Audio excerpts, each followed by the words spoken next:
Ganitong luto naman yung gawin natin sa pork. Lagyan mo lang ng Mang Tomas. Napakasarap na niyan, parang lechon paksiw. Pero pork paksiw yung tawag ko dyan kasi hindi lechon yung ginamit dito pero napakasarap, parang ganun na din. So nagprep lang ako dito ng bawang na pinino at syempre sibuyas na chinap ko na rin. Sabay sa isang pan naglagay lang ako kalahating kilong karne at nilagyan ko ng asin at paminta. So lutuin lang natin to for 20 minutes hanggang maluto siya sa sarili niyang mantika. Hanggang maging katulad nito, yung medyo crispy na yung pork, pwede na natin tabihan. Sabay sa same pan nagbawas ako ng mantika at ginisa ko tong bawang at sibuyas. After nun, nilagay ko na rin tong pork.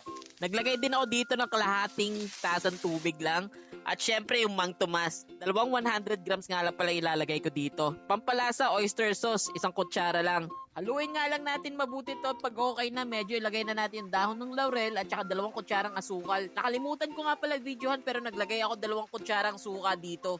So after nun, maglalagay tayo ng siling haba at siling labuyo pero optional lang to at pwede na natin patayin yung apoy dito. At eto na yung ating pork paksiw, di ba? Ay ewan ko na lang talaga kung di ka mapa-extra rice dito sa pork paksiw na to. So ayun lang guys, salamat sa panonood at thank you for watching.